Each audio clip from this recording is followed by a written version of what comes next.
Hello and welcome into this week's ARCA Menards Series Rewind Show right here on Racing News Now. As always, I'm your host, Garth Allen. Thank you once again for joining me today. If this is your first time catching a Racing News Now video, we are in our hashtag Race to 1K. If you haven't subscribed already, please go down below, hit that button for me. It is free to do. And the sooner we get to 1,000 subscribers, the sooner we can give you mobile live streaming. YouTube will not let us do that until we get to 1,000 subscribers. But once we are able to do that, that will vastly improve the quality and quantity of coverage we are able to give you when we are at the track, giving you coverage from the track for these ARCA races. Like I said, if you haven't done it already, it's free to do. Go down below, hit that button. While you're down there, ring the bell for notifications so you don't miss a thing going forward from RNN. On today's ARCA Rewind, the first of 3 ARCA races this weekend, first of 2 ARCA West races this weekend, and it was from the Evergreen Speedway, ARCA West's annual stop at the just slightly over 5/8 mile track in Monroe, Washington. Only 64 miles in this race because it was a 100 lapper. And this was a quick race. Even with 2 cautions in the middle of this race, it was under an hour. Very quick race. Not a lot happening in this race, to be completely honest with you. Only 11 cars in this race, so not a big field to get much going on here. Once we got really into a run, everybody kind of spread out, and with only 11 cars on the track, there wasn't many battles going on. You'd get cars really spread out, and with 11 cars, you had just enough room on this track for everybody to really get spread out just enough to where there wasn't many battles going on. Sure, we had battles for position here and there going on, and there were some good battles here and there, but it was really dominated by one driver in this race. Caution report for today's race. 2 caution flags for a total of 8 laps, both of those for debris. One at lap 41, one at lap 83. Those were your only cautions in this race. No incidents, no wrecks, nothing of the sort. No rain this time around. We seem to have had a lot of problems with rain this year. No rain. This was a very straightforward race, and you would hope with a couple cautions thrown in like that it would really kind of break up the monotony of the race and change things around and maybe make some excitement for the win, or really for any position for that matter, and it really didn't. Like I said, one driver dominated this race, and he just kind of ran away with it. Even with those cautions, never really was a challenge to him. He would get out front every time we had a restart and would really never look back.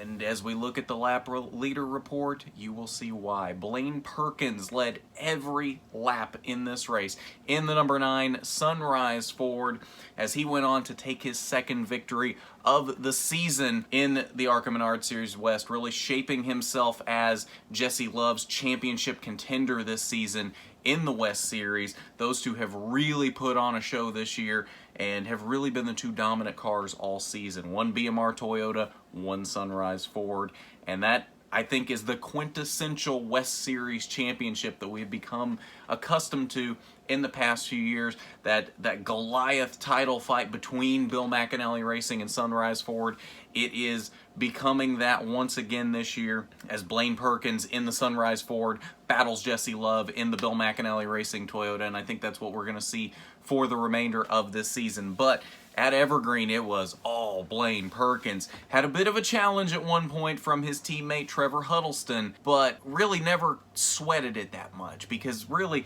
Huddleston could get there, but never really could muster up enough of a challenge to actually pass Perkins for the lead, and that was very early in this race in the first half. After that point, I think after the first caution, that was really the last time that Huddleston ever really gave Perkins much of a challenge. After that point, Perkins just kind of drove away with it, and he had a comfortable 1.5 to 2 seconds on Trevor Huddleston for a lot of this race, and never really felt much pressure for this win. Gio Scelzi, probably the strongest performance he has put together this season. I think he is finally getting his feet under him in these stock cars and is finally able to put together some great performances in these stock cars. I look for more performances from him like this for the remainder of the season. I haven't seen anything yet that has convinced me he is ready to win a race in this series, but I think we're going to see more strong runs like this for the rest of the season, and maybe he does have a win in him before the end of the season. I haven't seen it yet, but I think he's getting there. I think he's very close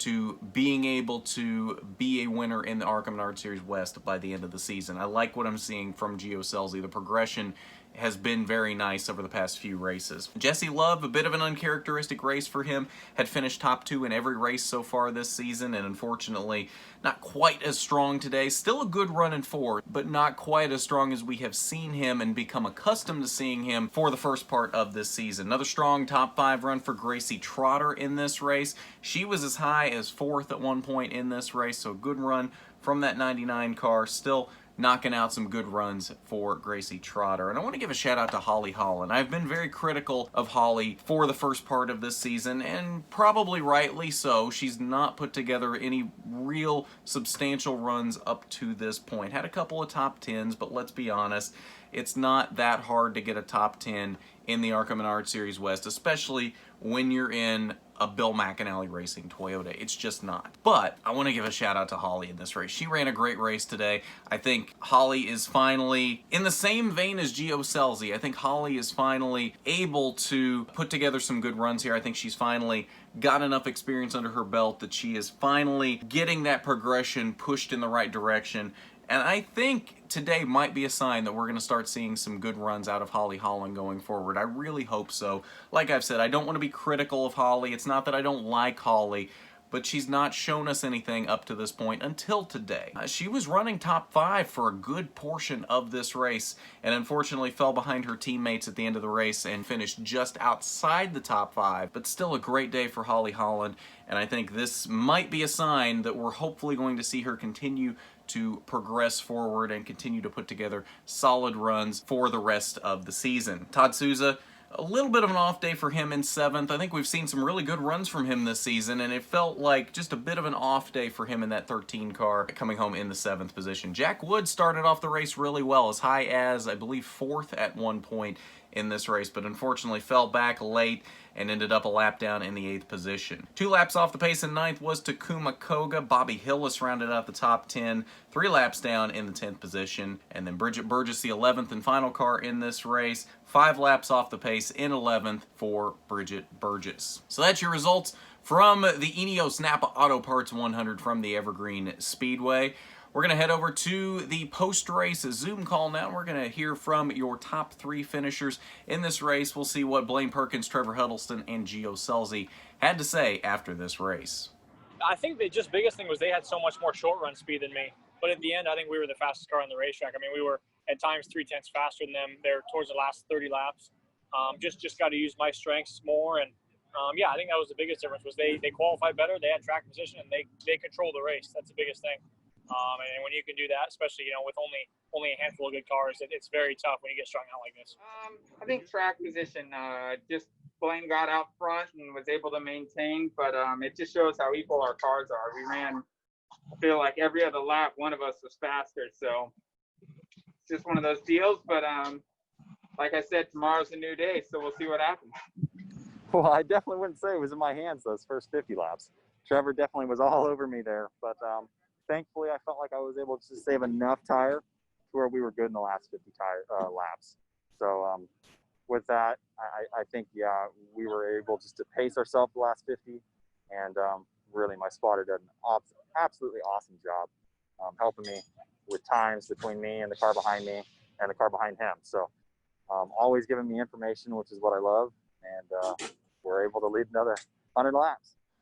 All right, so let's take a look at your point standings following the ENEOS NAPA 100 from Evergreen. And of course, Jesse Love still leads the points, but not by much over Blaine Perkins. It is now only a 9-point gap between Love and Perkins. And like I said earlier, I think that's your championship battle this year in the ARCA West Series. They have proven thus far this season they seem to be the 2 strongest contenders for the championship week in and week out this season, and I think we're going to continue to see those 2 battle very hard for this championship for the rest of the season. Gracie Trotter has moved her way into the 3rd position, technically in a tie with Trevor Huddleston, but the official points have her in 3rd over Huddleston. Both of them 28 points off of Jesse Love's lead now, and then Todd Souza, Gio Scelzi tied for 5th place in the standings, 36 points off the lead. Holly Holland sits in 7th, 50 points off of the lead. And then, of course, Lawless Allen has dropped all the way to the 10th position now after not competing at Evergreen Speedway. But that's your point standings following the NAPA ENEOS 100 from Evergreen, and I think that's going to do it for this ARCA Rewind. Of course, we'll have another one tomorrow night after the second ARCA West race of the weekend from Douglas County Speedway in Roseburg, Oregon, and then of course the main ARCA Menards series is in action Sunday afternoon from Michigan International Speedway. So we got lots of ARCA action coming up for you this weekend. Of course, we will have watch parties for both of these remaining races. If you're not hanging out in those watch parties, you need to be. It is a fun time. We keep you updated on these races, especially these ARCA West and East races that are on Track Pass. I know a lot of you don't have Track Pass, so we try to keep you as updated as to what is happening as much as possible in those watch parties. So if you're not already hanging out with us in those, you need to be. Of course, tomorrow's race from Roseburg will be at 9:30 p.m. Eastern, so that'll be when we start our watch party for that, and then 1 p.m. Eastern on Sunday for the ARCA Menards series from Michigan. So come on, hang out for those, and of course we'll have rewind shows for both of those races as well. So if you haven't done it already, you need to go down below, hit that subscribe button, ring the bell for notifications so you don't miss a thing going forward from RNN, especially while we are in our hashtag Race to 1K. If you haven't subscribed yet, please do so. Like I said, the quicker we get to 1,000 subscribers, the quicker we can give you so much better coverage from the track. While you're down there, hit that big thumbs up button for me if you like the video. It is much appreciated when you do. And as always, want to give a shout out to our patrons, President Gambit and Regional Manager William Holmes. Thank you for everything you do for RNN, and your support is greatly appreciated. If you want to be a patron of RNN, the link is down below in the description. It is patreon.com/Racing News Now. But that's going to do it. So at that, this has been the ARCA Menards Series Rewind Show. I'm Garth Allen for Racing News Now.